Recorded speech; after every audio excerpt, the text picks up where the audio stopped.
하나님 말씀 보겠습니다. 하나님 말씀 요한복음 2장 1절에서 11절까지 보겠습니다. 요한복음 2장 1절에서 11절까지 하나님 말씀이라 합니다. 사흘째 되던 날 갈릴리 가나에 혼례가 있어 예수의 어머니도 거기 계시고 예수와 그 제자들도 혼례의 청함을 받았더니 포도주가 떨어진지라.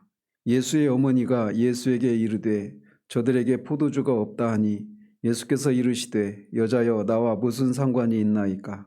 내 때가 아직 이르지 아니하였나이다. 그의 어머니가 하인들에게 이르되 너희에게 무슨 말씀을 하시든지 그대로 하라 하니라. 거기에 유대인의 정결 예식을 따라 두세 통 드는 돌 항아리 6이 놓였는지라. 예수께서 그들에게 이르시되 항아리에 물을 채우라 하신즉 아귀까지 채우니 이제는 떠서 연회장에게 갖다 주라 하시매 갖다 주었더니 연회장은 물로 된 포도주를 맛보고도 어디서 났는지 알지 못하되 물 떠온 하인들은 알더라. 연회장이 신랑을 불러 말하되 사람마다 먼저 좋은 포도주를 내고 취한 후에 낮은 것을 내거늘 그대는 지금까지 좋은 포도주를 두었도다 하니라. 예수께서 이 첫 표적을 갈릴리 가나에서 행하여 그의 영광을 나타내심에 제자들이 그를 믿으니라. 아멘.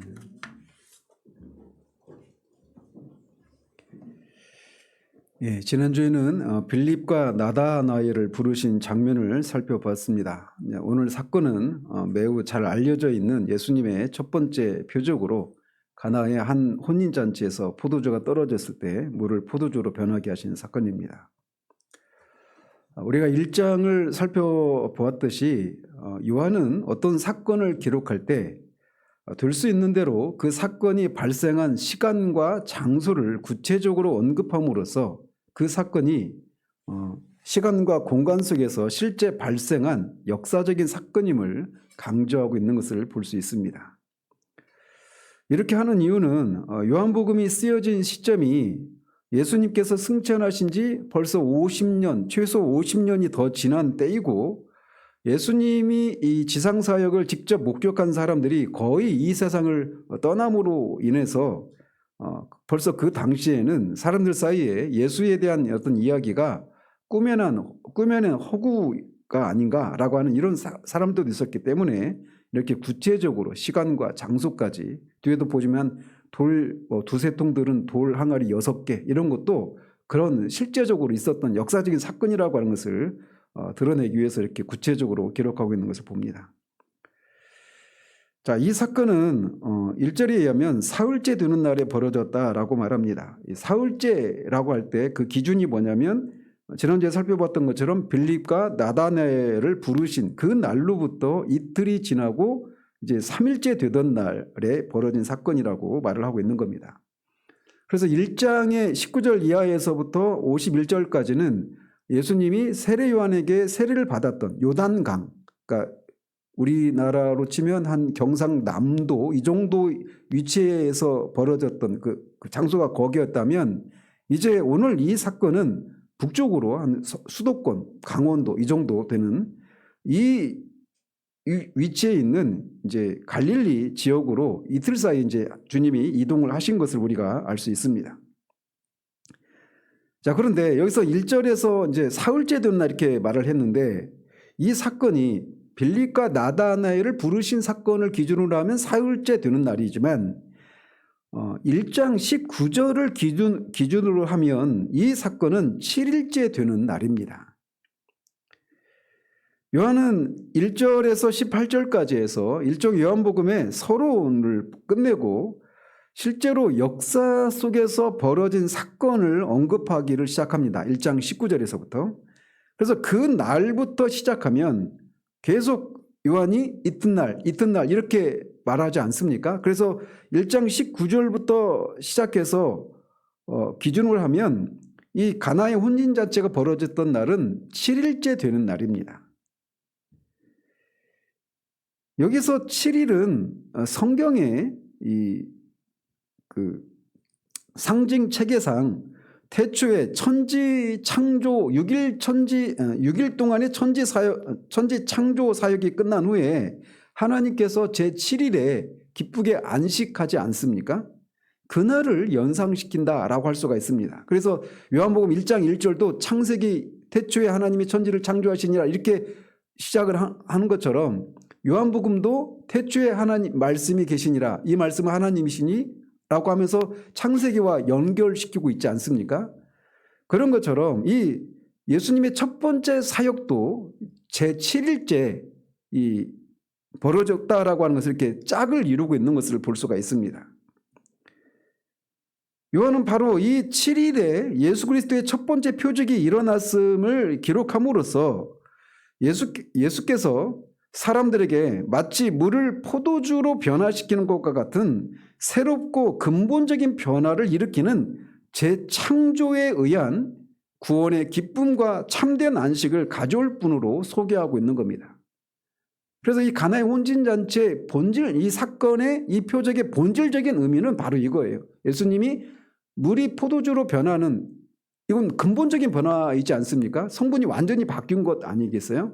그래서 그런 그 근본적인 변화, 즉 재창조에 의해서 가져오는 구원의 기쁨과 참된 안식을 예수님이 가져오신 분이다. 이런 것을 드러내는 사건이 이 가나의 혼인잔치다라고 할 수가 있습니다.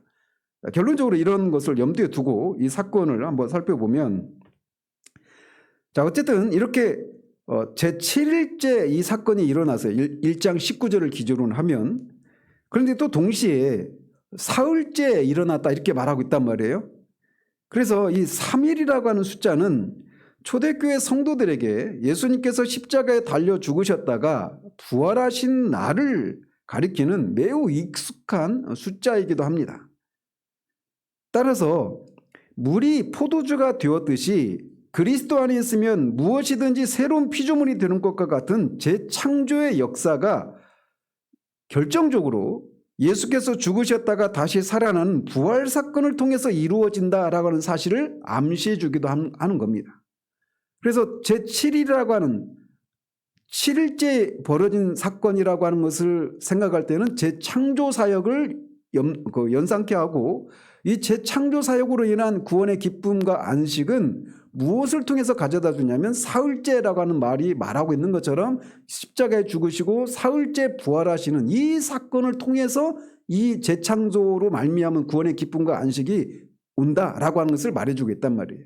그래서 7일과 3일이 서로 이렇게 짝을 이루고 있습니다. 자, 그래서 이 사건을 한번 보면 이 사건에 등장하는 중요 인물들은 예수님과 예수님의 어머니 그리고 그 제자들이 주인공들이라고 할 수가 있습니다. 그리고 그 밖에 조연들로 등장하는 인물들이 하인들과 연회장, 신랑 이렇게 등장을 합니다. 이 사건은 갈릴리 가나라고 하는 위치가 정확하지 않은 갈릴리의 어떤 한 지역의 결혼잔치에서 벌어진 일입니다. 그 자리에는 예수의 어머니와 제자들도 혼례 청함을 받고 참석을 합니다. 예수의 어머니의 이름이 마리아이지 않습니까? 그런데 요한은 단순히 예수의 어머니라고만 소개하고 있습니다. 요한의 어머니가 살로메예요. 근데 이 살로메와 예수의 어머니 마리아는 자매지간입니다. 그러니까 사도 요한에게 있어서 마리아는 이모죠. 그러니까 이 사도 요한은 이모인 마리아의 이름을 알고 있어요. 그렇지만 그럼에도 불구하고 단순히 그냥 예수의 어머니라고만 이렇게 소개하고 있는 것도 어떤 의미가 있는 겁니다. 그래서 독자들의 시선을 이 복음서의 주인공인 예수님께로 집중시켜서 그의 메시아 되심을 부각시키고 있는 겁니다. 예수의 어머니가 거기 계셨다라고 할 때 계셨다라고 하는 이 동사의 시제가 미완료 시제입니다. 이게 뭘 의미하느냐면 결혼식 때 우리는 막 가서 잠깐씩 한 10분 하고 밥 먹고 뭐 한두 시간 있다가 돌아오지 않습니까? 근데 그런 의미가 아니라는 겁니다. 그러니까 계셨다라고 할 때 이게 결혼 잔치 기간 동안 계속 머물렀다 이런 의미가 있어요. 그런데 당시 유대인의 결혼 잔치는 보통 일주일 이상 지속되었다고 합니다. 그러니까 예수님의 어머니가 그렇게 그 잔치 동안에 계속 머물렀다라는 거예요. 그 의미는 이 마리아가 이 집의 주인과 가까운 친척으로서 초청을 받았다라고 하는 것을 우리가 합리적으로 유추할 수가 있죠. 그래서 예수님도 친척이니까 왔을 것이고 예수님의 제자들이 갈릴리 대부분 나다나엘 같은 경우는 가나 베세다 사람이 베세다 사람이라고 말했지 않습니까? 그래서 이제 그렇게 예수님의 제자들도 같이 그렇게 온 것입니다. 한편 예수님의 일행이 이렇게 혼인잔치에 참석했다라고 하는 것은 우리에게 시사해 주는 바가 큽니다. 우리가 알다시피 결혼은 창세기 2장 24절에서 처음으로 결혼제도라고 하는 것이 등장을 합니다. 하나님께서 아담을 먼저 지으시고 그가 혼자 있는 것을 좋지 않게 여기시고 여자를 만들어서 아담에게 이끌어 오심으로써 두 사람이 결혼을 하고 최초의 결혼식이 성립이 되었죠. 그래서 성경은 결혼과 관련해서 여러 가지를 교훈해 주는데 가장 중요한 사실은 결혼이 마태복음 19장에서 주님이 말씀하신 것처럼 하나님이 짝지어 주셨다라고 하는 것을 말해주고 있다는 겁니다. 그래서 결혼은 하나님의 큰 축복으로 이루어진 그런 것이라고 하는 것을 우리에게 말해주고 있어요. 그래서 결혼의 기원이 이러하기 때문에 동서고금을 막론하고 결혼은 일륜지 대사라고 해서 많은 사람들을 초대해서 성대한 잔치를 베푸는 그런 관습이 있었는데 당시 이스라엘 사람들도 예외가 아니었습니다. 그래서 어떤 민족이든지 결혼을 귀하게 여기기 때문에 결혼 예식은 잔치 분위기에서 치러지곤 합니다. 바로 그 자리에 예수님이 초대가 된 거예요. 그리고 여기서 첫 번째 표적이 이루어집니다. 이렇게 예수님께서 첫 번째 표적을 행하신 곳이 바로 혼인잔치였다라고 하는 것은 참으로 의미가 깊습니다.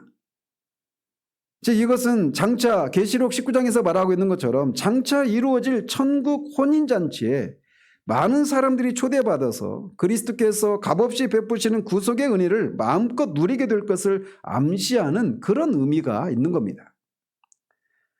즉 예수께서는 혼인잔치를 계기로 자신의 메시아 되심을 스스로 드러내심으로써 자신이 하나님 나라에서의 희락과 기쁨의 원천이 되신다라고 하는 것을 보여주고 계신 겁니다. 주님이 이런 신적인 능력을 나타나게 된 발단은 잔치 중에 포도주가 떨어진 사건이었습니다. 기독교에는 술을 마시면 안 된다라고 주장하는 사람들 중에 어떤 분들은 여기서 말하는 포도주가 아니라 포도즙이다 이렇게 억지로 주장하지만 원어상으로도 명백하게 포도주가 맞습니다. 그런데 포도주가 결혼잔치에서 중간에 떨어진 것입니다. 예나 지금이나 잔치의 흥을 돋우는 데 있어서 반드시 필요한 포도주가 바닥이 난 것은 매우 심각한 문제였습니다. 당시 랍비들은 포도주가 없으면 기쁨이 없다라고 말했을 정도로 잔치에서 포도주는 필수품이었습니다. 포도주는 성경의 여러 곳에서 포도주는 기쁨의 상징입니다. 그리고 그것은 하나님이 인간에게 주신 선물이라고 말을 해요. 그런데 그런 포도주가 떨어졌다라고 하는 것은 이 포도주가 상징하는 바 하나님이 주신 선물들도 영원하고 지속적인 기쁨은 못 된다라고 하는 것을 상징적으로 보여준다라고 할 수가 있습니다.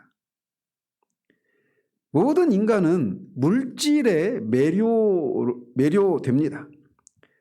그래서 물질이 있기 때문에 포도주가 상징하는 바처럼 그런 물질이 있으므로 행복을 누리기도 하고 기쁨을 맛보기도 합니다. 그러나 그 물질은 속성상 영원하지 못해요. 그래서 포도주는 마시면 인간에게 쾌락을 제공합니다. 그런데 그 쾌락은 일시적이고 극히 제한적일 수밖에 없습니다. 왜냐하면 포도주를 다 마셔버리면 더 이상 그런 쾌락을 기쁨을 제공할 수 없기 때문에 그래요. 그래서 물질이 다 소진됨과 동시에 모든 쾌락과 기쁨도 중단이 됩니다. 그래서 잔치에서 흥을 돋우는 이 포도주가 떨어지면 잔치의 흥이 깨지고 사람들의 얼굴은 이제 울상이 되기도 합니다. 일시에 모든 것이 뒤죽박죽이 되고 수습 불가능의 상황으로 변하게 됩니다. 따라서 이 가나 혼인 잔치 중에 포도주가 떨어졌다라고 하는 것은 세상의 물질이 주는 쾌락, 기쁨에는 분명한 한계가 있다라고 하는 것을 시사해 줍니다. 물론 여기서 말하는 이 포도주는 단순히 어떤 물질만을 상징하는 것이 아니라 뒤에서도 더 구체적으로 말씀을 드리겠지만 하나님이 인간에게 인간의 삶을 풍요롭게 하고 누리도록 주시는 여러 가지 모든 것들을 가리킨다고 할 수가 있어요. 그래서 그런 것들은 하나님 우리로 하여금 인간으로 하여금 우리의 삶을 풍요롭게 누리도록 향유하도록 주신 것이지만 그런 하나님이 주신 선물들임에도 불구하고 분명한 한계가 있다라는 것을 이 포도주가 떨어진 이 장면을 통해서 우리에게 말해주고 있단 말이죠. 자, 이런 상황이 되자 예수님의 어머니는 예수님께 이르기를 저들에게 포도주가 없다라고 알렸습니다.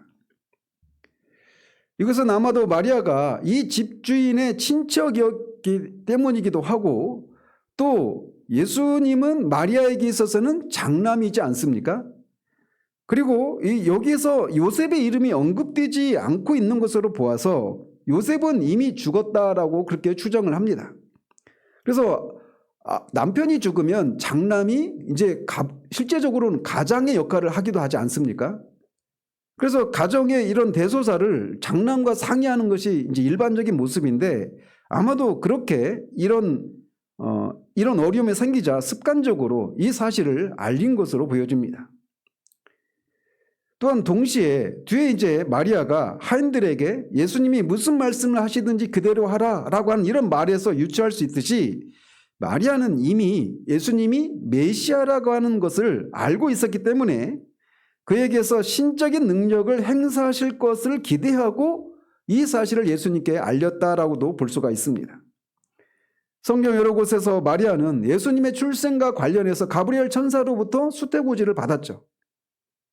너에게 나실 바, 성령으로 그가 태어날 것을 이미 예고받은 바가 있죠. 또 예수님이 태어나셨을 때 목자들이 천사들이 들려준 얘기를 마리아에게 들려준 적도 있고 동방박사들이 예수님께 왕으로서 메시아로서 경배한 사실도 있었고 또 성전에서 경건한 시므온과 안나로부터 예수님과 관련한 예언을 들은 바도 있습니다.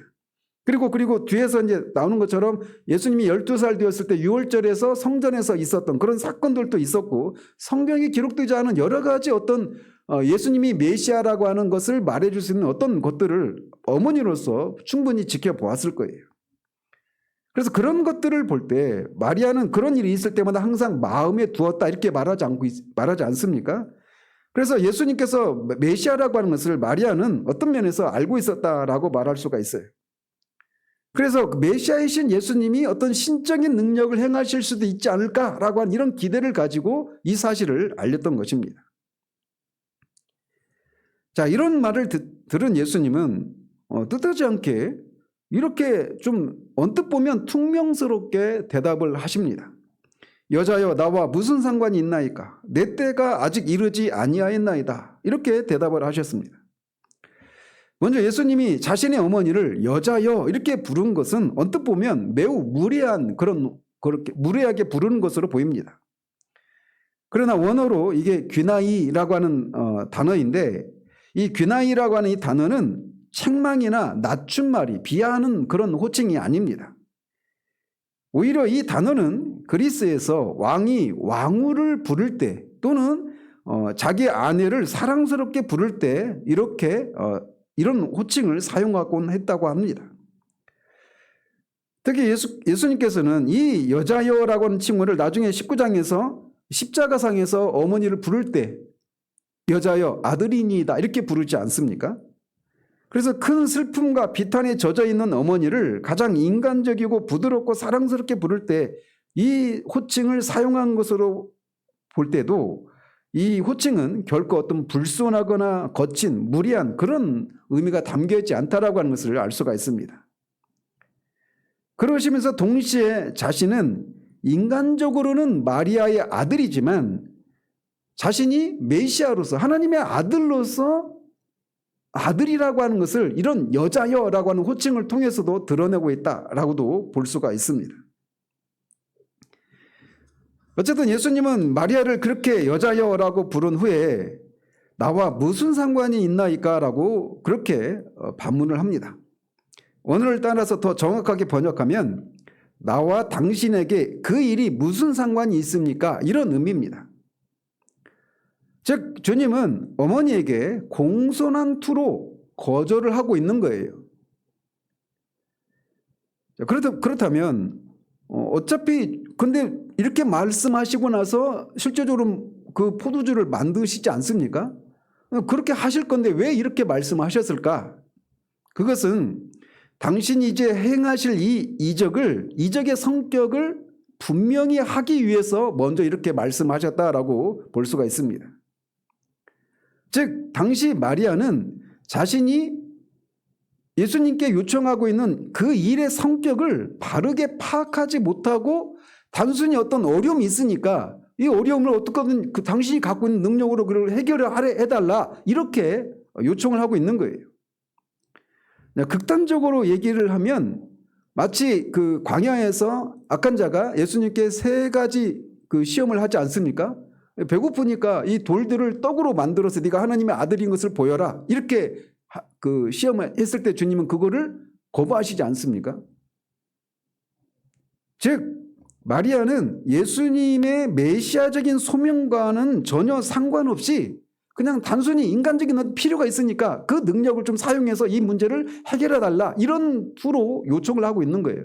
그래서 예수님은 여기서 나중에 표적이라고 하지 않습니까? 주님이 이적을 행하실 때는 그것을 통해서 자신이 하나님의 아들이시고 메시아라고 하는 것을 드러내기 위한 목적으로 그걸 사용하셨단 말이에요. 근데 이제 마리아는 그거를 염두에 두지 않고 그냥 인간적인 필요가 있으니까 이걸 어떻게 해결해 달라고 이렇게 부탁을 하기 때문에 하실 것이면서도 그 일의 성격을 분명히 하기 위해서 이렇게 먼저 말씀하고 있는 겁니다. 따라서 예수께서는 이 일이 인간적인 측면에서는 아무런 상관이 없는 일임을 미리 밝히시고 메시아적인 소명과 영광을 드러내기 위한 목적으로 이 일을 행하실 것임을 이제 전제를 하고 이렇게 말씀을 하신 것입니다. 즉 이 일은 이미 작정된 것이었고 마리아의 요청에 의해서 즉석으로 결정된 사항이 아니라고 하는 것을 확실히 해두고 있는 겁니다. 이 사실이 중요한 것은 뭐냐면 로마 카톨릭 교도들은 마리아에게 기도하지 않습니까? 왜 그렇게 기도하냐면 예수님은 어머니 마리아의 요청을 잘 들어주시기 때문이다. 이렇게 하면서 마리아에게 기도를 합니다. 그런데 여기서 보는 것처럼 이 첫 번째 사례에서 볼 수 있는 것처럼 예수님은 공손하게 거절하셔요. 마리아의 이 요청을 예수님이 아들이신 예수님이 그냥 잘 들어주신다라고 하는 그들의 생각은 여기 이 사건을 통해서도 기각된다라고 할 수가 있단 말이죠. 그래서 이런 말씀을 통해서 그분은 마리아의 아들이시기 이전에 에베소서 1장 11절에서 말하고 있는 것처럼 모든 것을 그 마음에 원하시는 대로 행하시는 하나님이시다라고 하는 것을 이런 공손한 거절을 통해서도 드러내고 있는 것입니다. 자, 그러시면서 예수님은 아직은 자신의 때가 이르지 않았다라고 알듯 모르듯한 그런 대답을 하십니다. 복음서에서 주님이 나의 때라고 말씀하실 때는 통상적으로 십자가의 순환의 때, 부활과 승천을 통해서 영광을 얻으신 때들을 가리킵니다. 그런 의미에서 아직은 자신의 때가 이르지 않았다 이렇게 대답을 하신 거예요. 따라서 이 말씀은 예수님의 생애 전반과 관련된 복선이 깔려있는 심오한 표현이라고 할 수가 있습니다. 즉 내 때가 아직 이르지 못했다라고 하는 것은 내 때가 언젠가는 반드시 올 것이다라고 하는 것이 복선으로 깔려 있는 겁니다. 그런데 그 때가 아직 이르지 못했음에도 불구하고 물로 포도주를 만드는 것과 같은 이런 놀라운 표적을 베푸신 것은 내 때가 이르면 더욱 완전한 표적이 보여질 것이라고 하는 복선도 깔려 있는 겁니다. 그러니까 이중적인 복선이 깔려 있는 거예요. 아직은 내 때가 오지 않았다는 얘기를 통해서 그 내 때가라고 말하는 십자가의 죽으심과 부활과 승천을 통해서 영광을 받으시게 될 그때가 반드시 올 것이다. 이게 복선으로 깔려 있기도 하고 아직 그때가 오지 않았음에도 불구하고 이 물로 포도주를 만드는 이 이적을 행하신 것을 통해서 이 이적을 지금 아직 때가 이르지 않은 때 이런 이적을 행하는데 그 때가 오면 더 완전한 그런 것을 하실 것이다라고 하는 것을 복선으로 깔고 있다라고 할 수가 있습니다. 자, 그런 의미에서 이런 표현은 물로 포도주를 만든 이 사건이 완전한 구속의 때, 즉 그리스도의 고난받으심과 영광스러운 부활과 승천을 통하여서 이루어질 사건을 예표하고 있는 그런 역할을 하고 있습니다.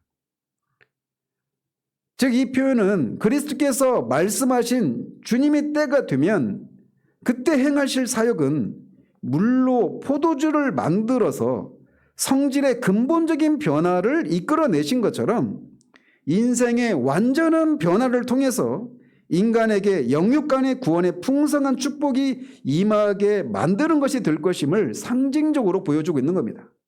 그래서 실제로 예수님이 십자가에 죽으시고 부활하시고 승천하시는 것을 통해서 그래서 주님의 때가 이른 후에 이제 실제적으로 물이 포도주로 바뀌는 것과는 비교될 수 없는 인간의 영육 간의 그런 변화가 일어나죠. 그래서 죽은 자가 산 자가 됩니다. 허물과 죄로 죽은 자가 하나님을 향해서 살아나는 일이 일어납니다. 이것이 물이 포도주가 되는 것과 비교가 될 수가 없죠. 죄인이 의인이 됩니다. 하나님과 원수된 자가 하나님의 자녀가 되는 놀라운 이적이 일어나요. 땅에 속한 자들이 하늘에 속한 자들이 됩니다. 아담의 본성을 가지고 타락한 본성을 가진 자들이 신의 성품에 참여하는 일들이 일어납니다. 육에 속한 자가 영에 속한 자가 되는 근본적인 변화가 일어납니다. 그래서 구약 성경 가운데서 포도주가 하나님이 인생에게 내리시는 구원의 풍성한 은혜를 나타내는 문맥에서 자주 등장하는 이 사실도 이 말씀드린 이런 내용과 깊은 관련을 갖고 있다라고 할 수가 있어요. 또 예수님이 이렇게 대답을 하시는 것을 통해 알 수 있는 것은 예수께서는 신적인 권능을 가지셨지만 그의 사역을 수행해 가시는 데 있어서 그냥 자신의 마음대로 아무 때나 아무 것을 행하시는 분이 아니라고 하는 것을 우리에게 또 말씀해 주고 있는 겁니다. 주님은 모든 이적을 행할 때 또 어떤 가르침을 베푸실 때도 나중에 뒤에서 6장에서 나오는 것처럼 나는 스스로 오지도 않았고 스스로 말하지도 않고 스스로 가르치지도 않고 스스로 어떤 이적도 행하지 않는다고 말해요. 다 하나입니다. 기준이. 아버지가 원하시는 대로 아버지의 뜻대로.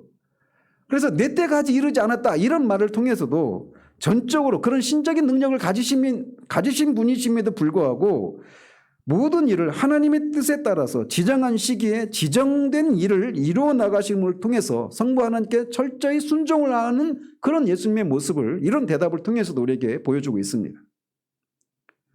자, 이렇게 예수님은 공손한 투로 마리아의 요청을 거절하셨단 말이에요. 그러면 마리아가 그냥 돌아서야죠. 그런데 이런 대답에도 불구하고 마리아는 하인들에게 말하기를 너희에게 무슨 말씀을 하시든지 그대로 하라라고 그렇게 당부를 합니다. 그녀는 이렇게 공손한 투로 거절을 당했지만 그럼에도 불구하고 불쾌감을 표시하거나 포기하지 않고 온유함으로 그것을 받아들이고 있습니다. 그리고 오히려 더욱더 예수 그리스도를 믿고 신뢰하는 차원에서 현명하게 이렇게 일들을 처리하는 모습을 보여줍니다.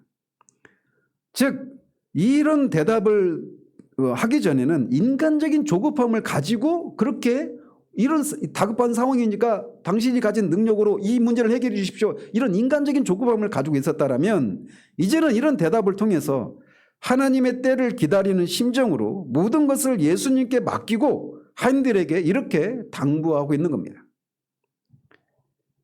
이 짧은 대화 속에 일어난 일이지만 이거는 우리가 하나님과의 관계 속에서 수시로 경험하는 것 아닙니까? 우리는 어떤 필요가 있으면 다급하게 하나님 앞에 나가서 도움을 청합니다. 우리는 그렇게 할 수 있어요. 또 하나님은 그걸 기뻐하십니다. 이번 주 금요일에도 말씀드린 것처럼. 그러나 때로는 우리가 정한 방대로 정한 시기에 정한 방법대로 하나님이 하시지 않으시기도 해요.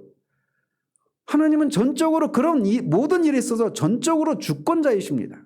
그리고 그 사실을 우리가 깨달을 때 이제 마리아처럼 분명히 거절을 당했지만 그럼에도 불구하고 예수님께 전적으로 그 모든 것을 맡기는 그리고 더욱더 신뢰하는 모습으로 이런 반응을 보이고 있듯이 우리에게도 요구되는 것이 그런 태도라고 할 수가 있습니다.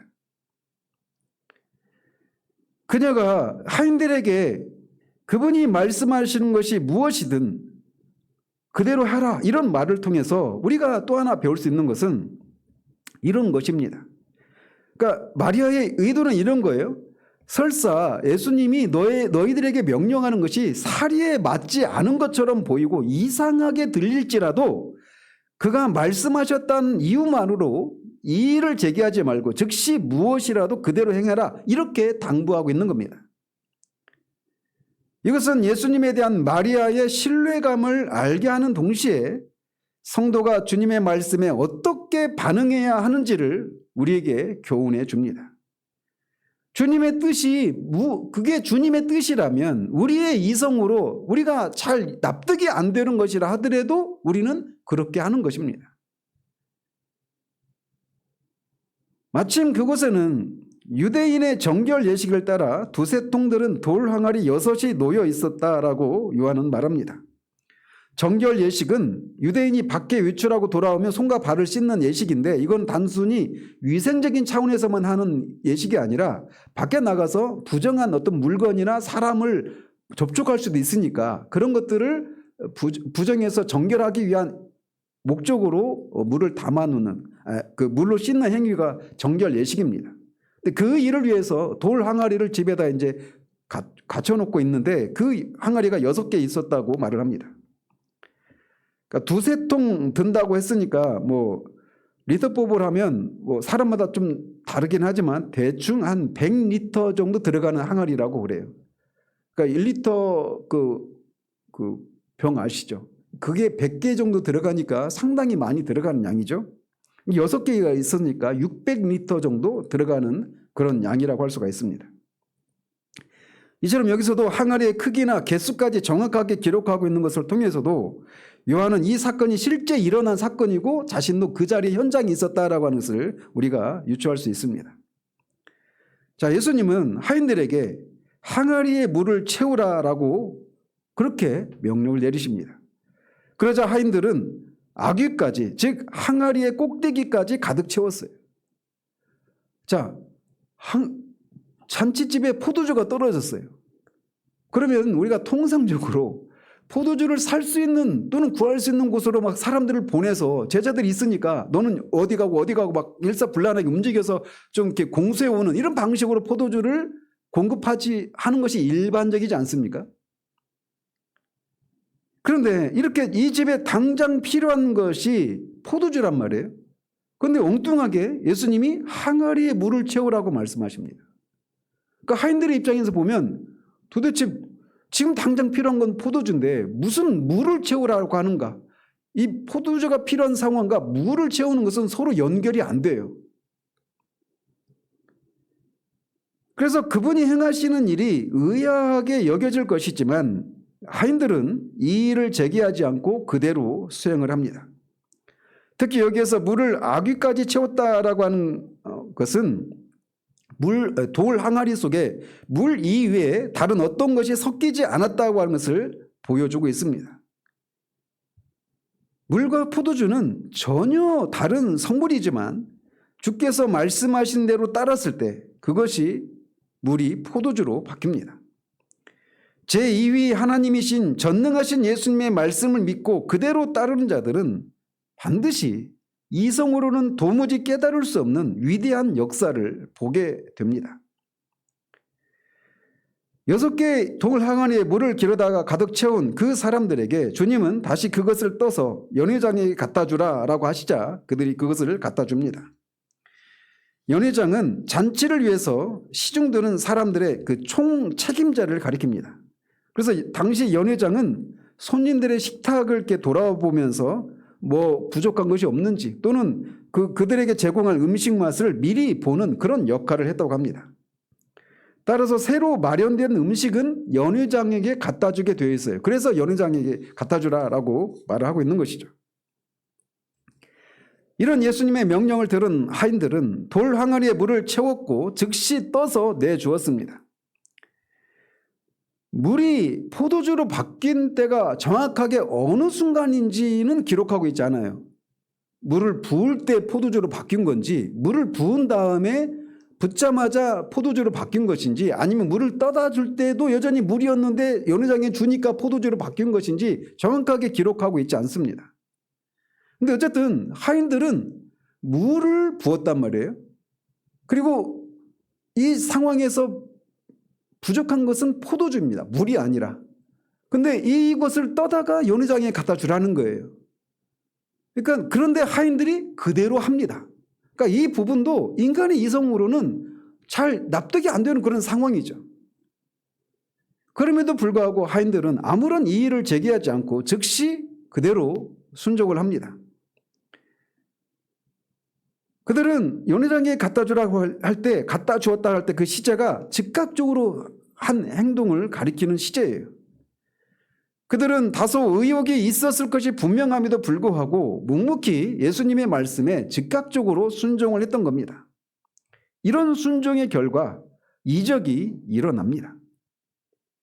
그때나 지금이나 예수님은 동일하신 분이시기 때문에 예수님께서는 사람들에게 주님의 말씀에 즉각적으로 순종할 것을 요구하십니다.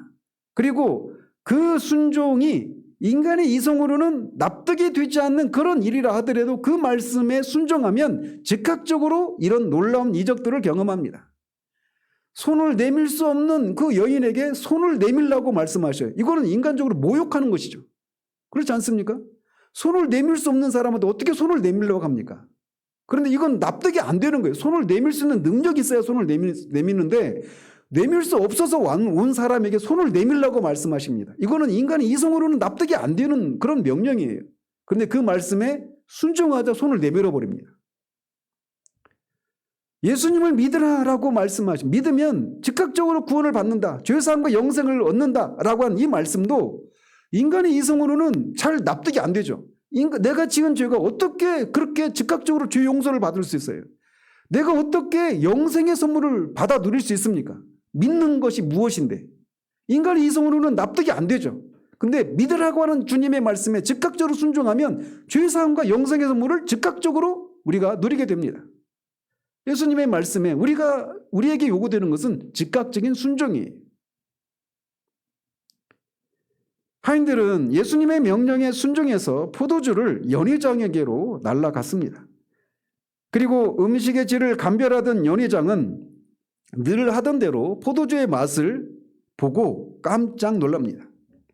우리말로는 물로 된 포도주 이렇게 되어 있지만 원어로는 포도주로 변화해진 그 물 이렇게 되어 있습니다. 그러니까 연회장은 물을 마신 거예요. 근데 물을 마셨는데 이게 포도주입니다. 그래서 원래 이게 물이었다라고 하는 것을 이렇게 원어상으로는 이렇게 강조하고 있어서 이것이 정말 물이 포도주로 변한 이적이라고 하는 것을 강조하고 있는 거예요. 연회장은 하인들이 가져온 포도주를 맛보고도 어디서 났는지 알지 못했지만 물을 떠온 하인들은 알았습니다. 연회장의 능력으로는 이 포도주의 기원을 알 수가 없었던 것입니다. 연회장은 나중에 가져온 포도주가 맛이 아주 뛰어난 것이라고 하는 것을 알 수는 있었지만 그것이 예수님의 초자연적인 능력에 의해서 물로 만들어진 포도주라는 사실은 전혀 알지 못했던 겁니다. 그래서 그는 연회장은 음식 맛에 관한 한 그는 분명히 최고의 전문가였지만 예수님께서 하신 일에 대해서는 무지했다라고 하는 것을 말해주고 있는 겁니다. 이 사실은 우리에게 뭘 말해주느냐면 이 세상의 지혜자들은 철학자든 어떤 심리학자든 사회과학자든 물리학자든 이런 사람들은 자신의 분야에 있어서는 전문가일지 모르지만 하나님께서 그리스도를 통해서 하신 우리 영혼 속에서 하신 그 일들은 알 수가 없다라는 것입니다. 육에 속한 사람은 하나님의 성령 일들을 받지 않습니다. 또 받을 수도 없습니다. 왜냐하면 이런 일들은 영적으로 분별되기 때문에 그래요. 영적으로라만 분별될 수 있는 일을 연회장이 알 수가 없는 것은 당연한 것입니다. 우리 인간 영혼의 심연에서 일어난 그 일들이 무엇인가를 실제적으로 경험하지 않고는 그래서 영적으로 분별할 수 있는 그런 능력이 없는 사람들 고린도전서 2장 15절 14절 15절 16절에서 말하고 있는 것처럼 이번 주에도 말씀드린 것처럼 하나님의 양자가 된 사람들은 하나님과 이 사고 방식에 있어서도 닮는다고 말씀드리지 않았습니까? 그래서 그리스도인들은 다 그리스도의 마음을, 그리스도의 마인드를 가진 사람들이에요. 영적으로 분별할 수 있는 사람들이란 말이에요. 우리 영혼의 심연에서 일어난 그 일들은 영적으로 분별되지 않으면 알 수 없는 그런 일들입니다. 세상의 심리학자들이 아무리 우리 안에서 일어난 그 일들을 아무리 심리학적으로 분별을 하려고 해도 그들은 그 기원을 알 수가 없어요. 어떻게 영적으로 죽은 자가 살아나는 일들을 어떻게 세상의 그 어떤 전문가가, 어떤 학문이 그것을 설명할 수 있겠습니까? 그렇지만 하인들은 포도주 맛을 식별하는 데는 연회장보다는 못했을 것이 분명하지만 그 기원에 대해서는, 그 출처에 대해서만큼은 명확히 알고 있었습니다. 이것은 그들이 예수께서 하신 일들을 직접 목격했기 때문에 그렇습니다. 이처럼 그리스도의 말씀에 순종한 종들은 이런 신비한 예수님의 첫 이적의 보증자들이 되는 영광을 누리게 됩니다. 연회장은 신랑을 불러서 사람마다 먼저 좋은 포도주를 내고 취한 후에 낮은 것을 내거늘 그대는 지금까지 좋은 포도주를 두었다라고 말하며 칭찬을 합니다. 이것은 당시 잔치의 일반적인 관습을 보여주고 있는 말입니다. 그래서 일반적으로 잔치를 배설하는 사람은 손님들이 취하기 전에는 감각이 아직은 이제 살아 있으니까 최상의 포도주를 먼저 제공하고 술에 취해서 감각이 좀 떨어지면 질이 좀 떨어지는 덜 향기로운 그런 포도주를 내놓는 것이 관례였는데, 이 관례를 뒤집는 이런 것을 이제 행한 것에 대해서 연회장이 만족하고 이렇게 신랑을 불러서 칭찬을 한 겁니다.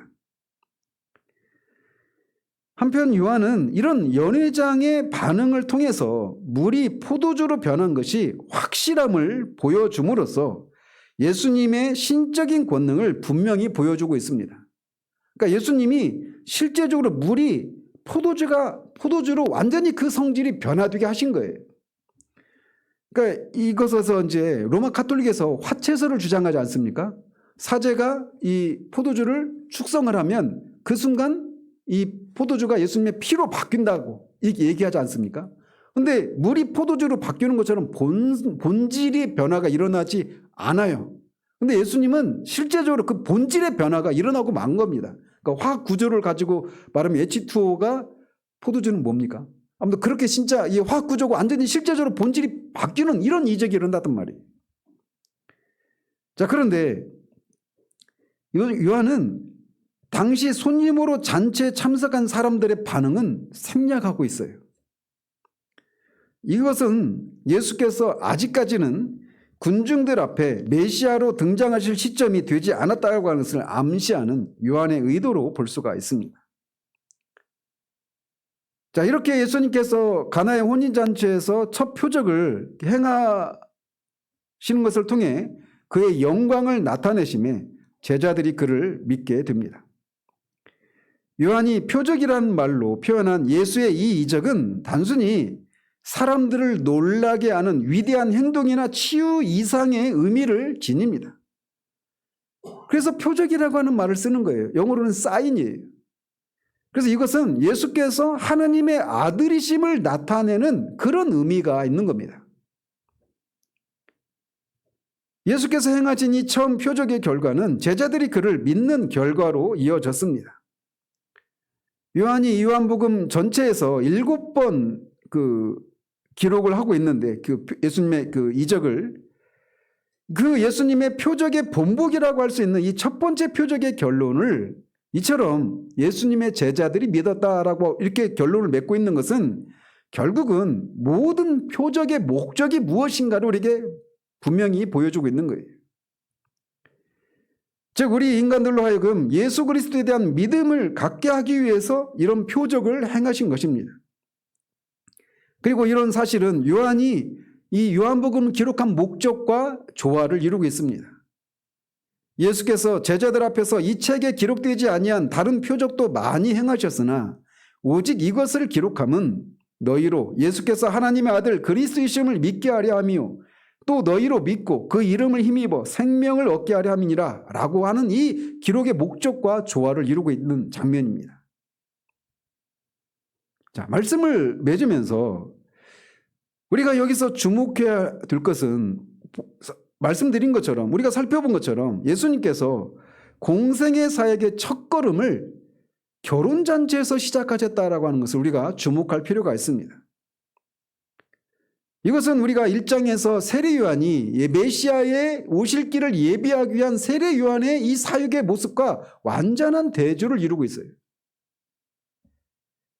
세례요한은 유대 광야에서 금식과 고행 등과 같은 금욕 생활을 하는 가운데 예수님의 오실 길을 예비하는 사역을 감당했습니다. 그런데 예수님은 금욕적인 이런 모습과는 상반되는 정반대에 있는 결혼잔치에서 자신의 공적인 사역을 시작했다라고 하는 것은 우리에게 시사하는 바가 매우 큽니다. 어떤 사람들은 예수님의 이런 것에 대해서 불만을 토로할지도 모릅니다. 왜냐하면 요한은 회개를 외치고 있고 이런 금욕적인 이런 삶을 살고 있는데 예수님께서는 결혼잔치에서 먹고 마시고 즐거워하신 이런 모습은 옳지 못하다고 비난하는 사람들도 있을 수 있어요.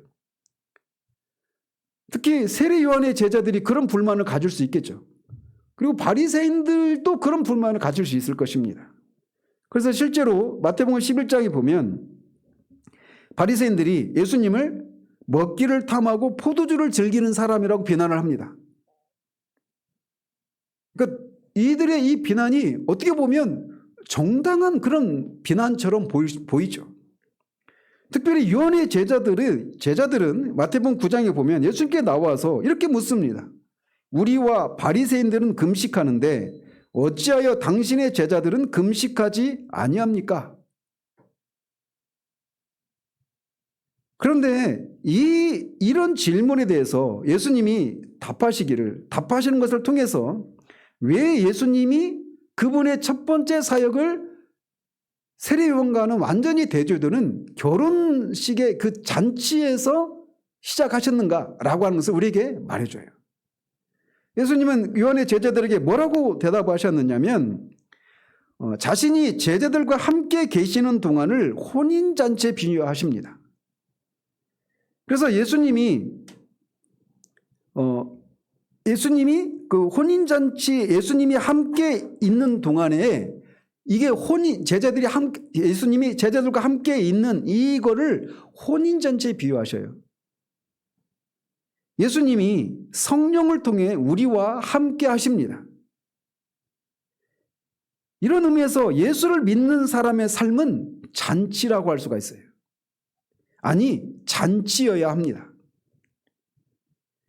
결혼 예식에 참여한 하객들이 슬퍼한다든지 금식하지 않고 즐거운 마음으로 축하하면서 음식을 먹듯이 그분이 이 세상에 오신 목적은 인생들 속에 진정한 자유와 안식과 기쁨과 만족과 행복을 주시기 위해서 오셨단 말이에요.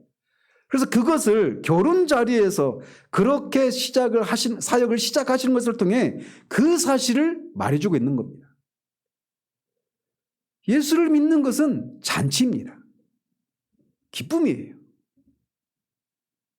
포도주가 상징하는 바 하나님이 우리에게 주신 여러 선물들도 그 자체로는 어느 정도 가치가 있고 우리 인생을 풍요롭게 하고 기쁨을 가져다 주기도 합니다.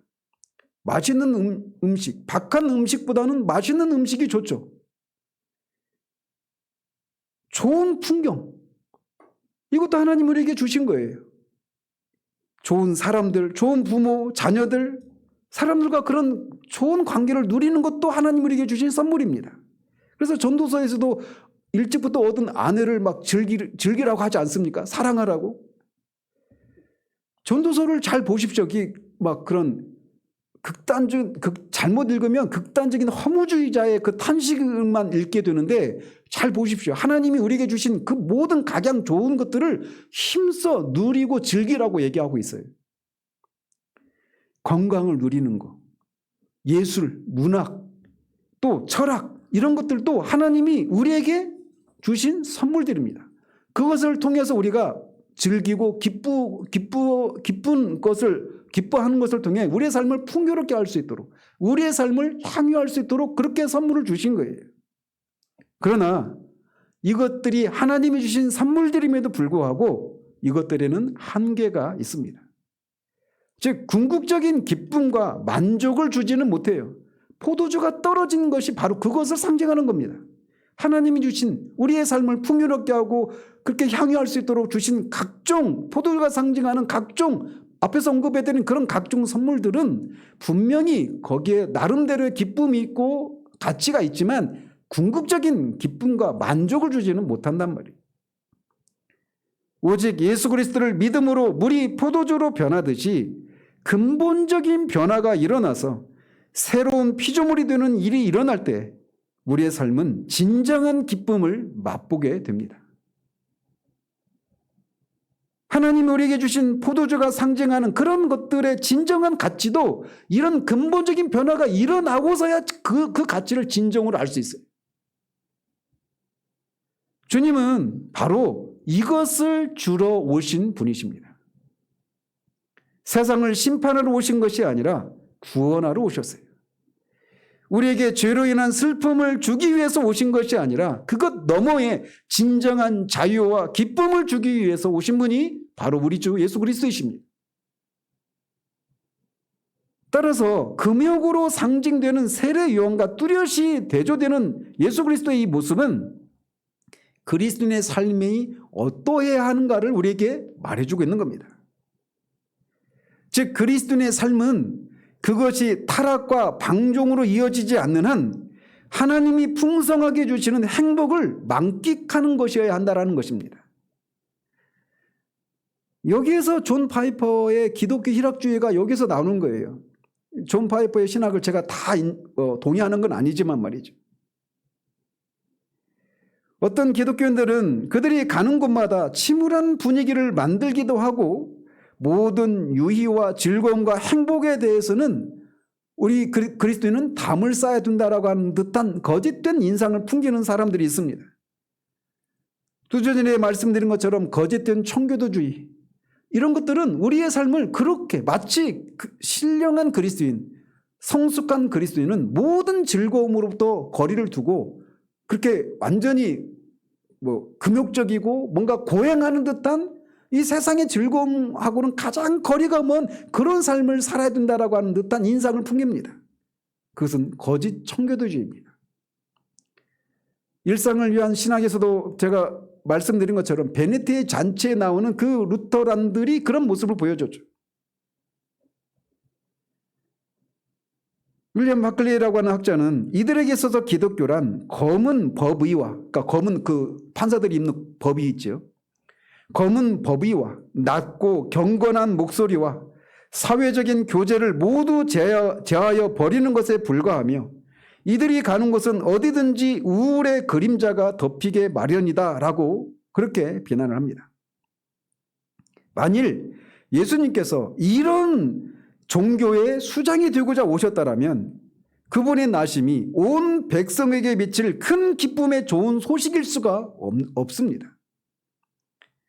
세상이 주는 하나님이 주신 그런 선물들 이런 것들을 통해서 누리는 그런 기쁨과 만족과 행복과는 거리가 먼 그런 것들로도 완전히 철저히 배제된 그런 삶을 살아가는 것이 신령한 그리스도의 삶을 살아가는 것이다. 이렇게 하는 것은 잘못된 것이란 말이에요. 예수님은 우리에게 사랑과 기쁨과 평안을 주러 오셨습니다. 그래서 예수님을 믿는 것을 통해 이루어진 그 하나님의 나라는 먹는 것과 마시는 것이 아니요 오직 성령 안에 있는 의와 평강과 희락이라고 말합니다. 성령의 열매 중에 두 번째 열매가 희락이라고 하지 않습니까? 예나 지금이나 그분을 개인적으로 영접하는 사람들에게는 환희가 넘치고 행복한 삶이 가능하게 되는 것은 바로 이 때문에 그렇습니다. 예수님이 오신 것은 우리에게 진정한 기쁨을 주기 위해서 진정한 그런 삶의 만족과 행복을 주기 위해서 오셨단 말이에요. 사도 바울이 감옥에서 기록했던 빌립보서의 주제가 주 안에서 기뻐하라 라고 하는 것 아닙니까? 이것이 기독교의 핵심이기 때문에 그렇습니다. 오늘날의 그리스도 교회가 염두에 둬야 될 것이 바로 이것입니다. 스펄전 목사는 믿지 않는 세상 영혼들을 천국으로 인도하는 데는 얼굴에 지옥의 심연을 그리고 있는 사람이 아니라 천국의 모습을 비치고 있는 사람이 적합하다라고 말을 했어요. 그래서 우리가 막 그냥 히히덕거리고 그냥 막 헤헤거리고 막 이렇게 하라는 얘기가 아닙니다. 예수님 안에서 누리는 진정한 기쁨이 우리의 삶에서 넘쳐나기 때문에 누리는 그 기쁨을 누리는 그런 사람이 사람들에게 도대체 당신 안에 있는 그 평안의 이유가 무엇인가를 물으러고 그들에게 이 포도주가 상징하는 바 이 세상의 그 어떤 하나님이 주신 선물들임에도 불구하고 한계가 있는 그리고 언젠가는 떨어지고 말 그런 것들이 줄 수 없는 진정한 기쁨과 만족을 예수님 안에서 누릴 수 있다라고 하는 것을 말해주는 그런 삶을 살도록 우리를 부르신 거예요. 예수님께서는 한없이 부드럽고 온화하셔서 어린 아기들도 낯을 가리지 않고 그 품에 안기실 수 있는 분이셨습니다. 예수님은 세리와 창녀들의 친구였어요. 엄숙하고 뭔가 이 범접할 수 없는 소위 그 아우라가 풍겨져서 사람이 감히 범접할 수 없는 그런 모습으로 오지 않았어요. 목사도 그런 거 많잖아요. 두꺼운 성경 딱 끼고 걸을 때도 천천히 말할 때도 예수님의 모습과 거리가 먼 모습입니다. 교회는 누구라도 찾아와서 도움을 청하고 위로를 받을 수 있는 사랑과 인자와 긍휼이 풍성한 본래 그분의 모습을 보여주도록 힘써야 합니다. 예수님 안에는 이런 기쁨과 안식이 있습니다. 첫 제자들로부터 시작된 이 복은 누구든지 그를 믿는 자들에게 얼마든지 허락된 것입니다. 주 예수를 믿으라 그리하면 너와 내 집이 구원을 받으리라고 하는 이 주님의 말씀을 믿고 즉시 손을 내밀면 즉시 손이 펴지고 즉시 물이 포도주로 변하듯 근본적인 변화가 일어납니다. 죄인이 의인이 됩니다. 육에 속한 자가 영에 속한 자가 돼요. 땅에 속한 사람이 되어서 땅의 것들만 추구했던 사람이 즉각적으로 하늘에 속한 사람이 되어서 하늘에 속한 것들을 추구하는 사람이 됩니다. 그러므로 예수를 믿는 것에 대해서 머뭇거리고 있는 사람이 있다라면 물이 포도주로 즉각적으로 변화됨으로 말미암아 이 사건이 포도주가 상징하는 바 그 진정한 기쁨을 누리는 일이 즉각적으로 일어날 수 있는 것을 믿으시고 오늘 이 자리에서 예수 그리스도를 여러분의 주로 구주로 영접하시는 은혜가 있기를 바랍니다. 그리고 이런 은혜를 이미 덧입은 사람이라면 이것을 힘써 이 진정한 기쁨을 힘써 만끽하는 여러분이 되시기를 바랍니다. 그리스도께서 오신 목적은 바로 우리로 하여금 이것을 누리도록 하기 위해서 오신 거예요. 그러나 이 삶이 그렇다고 해서 그리스도의 삶은 날마다 희덕거리는 어떤 고통도 없는 비단길이 깔려있는 그런 길이냐? 그걸 말하지 않습니다. 디모데 후서에서 감옥에 갇힌 바울이 언제 죽을지도 모르는 상황 속에서도 기뻐합니다. 그리고 그렇게 감옥에 갇혀서 언제 죽을지도 모르는 그런 일은 복음을 전하는 것 때문에 그런 일이 일어났음에도 불구하고 그는 복음을 부끄럽게 생각하지 않는다고 말합니다. 오히려 자랑스럽게 생각한다고 말을 해요. 그리고 밖에 있는 디모데를 위로까지 합니다. 정작 자신이 위로를 받아야 될 처지처럼 보이는데도 말이에요. 그 힘이 바로 주님 안에서 주시는 이 기쁨이 그런 삶을 살도록 한 겁니다. 우리가 이에 대해서 우리가 환난 중에도 즐거워할 수 있는 거예요. 환난은 인내를, 인내는 연단은 소망을 이루는 줄 우리가 알기 때문에 주님 안에서 우리가 어떤 상황 가운데서도 기뻐할 수가 있는 거예요. 이것이 기독교입니다. 이런 삶을 우리가 힘써 누리다가 아무런 막힘이 없는 진정한 그런 기쁨을, 자유함을, 안식을 누릴 수 있도록 우리를 그렇게 인도해 가시는 겁니다. 우리에게 주어진 삶은 어떤 사람에게는 몇십 년 그렇게 됩니다. 한 번밖에 없는 삶을 주님이 오셔서 우리에게 주시고 누리기를 원하시는 이 삶을 힘써 누리시는 것을 통해 하나님이 그리스도를 통해서 하신 일들을 그 일들의 영광스러움을 조금이라도 드러내서 하나님께 기쁨을 드리는 그런 삶을 사시는 우리 모두 되기를 우리 주님의 이름으로 축원드립니다. 하나님 아버지, 예수님의 이 첫 공적인 사역의 첫 사역이 가나의 혼인잔치에서 행해졌다라고 하는 것이 우리에게 의미하는 바가 무엇인가를 하나님 살펴보았습니다. 주님이 이 세상에 오신 것은 우리로 하여금 하나님이 주신 선물들임에도 불구하고 그것들은 궁극적인 기쁨과 만족이 되지 못하고 물이 포도주로 근본적인 변화가 일어난 것처럼 예수 그리스도를 믿어서 그리스도 안에서 새로운 피조물이 되는 그런 근본적인 변화를 통해 그 포도주가 또 상징하는 바 기쁨과 참된 만족을 안식을 누릴 수 있다라고 하는 것을 알리시기 위해서 이 첫 사역을 그 현장에서 시작하신 것을 인하여 감사를 드립니다. 하나님, 예수 그리스도와 함께하는 것, 그것이 바로 혼인잔치라고 주님 말씀하십니다. 성령을 통해 그리스도께서 우리 안에 거하십니다. 그러므로 우리의 삶은 늘 잔치여야 합니다. 기쁨이 우리를 지배하는 것이어야 합니다. 비록 그 기쁨이 겉으로는 도무지 기뻐할 수 없는 그런 상황 가운데 있을지라도 바울이 언제 죽을지도 모르는 상황 가운데 있는 상황에서도 주 안에서 기뻐할 수 있었던 그 능력이 우리의 것이 되기를 원합니다. 아니, 이것이 우리 모두의 것이 될 수 있음을 우리가 알고 이것을 알고 힘써 누리는 우리들 될 수 있도록 도우시기를 원합니다. 하나님, 우리가 예수 그리스도를 믿어 구원을 받았다고 하는 그 사실 하나 때문에 우리의 얼굴이 활짝 피는 그런 삶을 살아가는 우리들 되기를 원합니다. 우리 매일의 삶이 우리가 매주마다 드리는 예배가 그 사실을 다시 상기함으로 말미암아 우리가 이곳에 들어올 때는 세상에 여러 가지 근심거리로 얼굴에 주름이 생기고 수심이 가득한 얼굴이었으나 그리스도 안에서 우리가 어떤 사람이 되었고 어떤 삶을 살 수 있는 사람이 되었는가를 알므로 그리고 실제로 그것을 누림으로 말미암아 도대체 당신은 도무지 기뻐할 수 없는 그런 상황 가운데 도대체 어떻게 그런 삶을 살아냈는가라고 하는 그런 질문을 받는 그런 삶을 살아내는 우리 모두 될 수 있도록 도우시기를 원합니다. 예수 그리스도 이름으로 기도합니다. 아멘.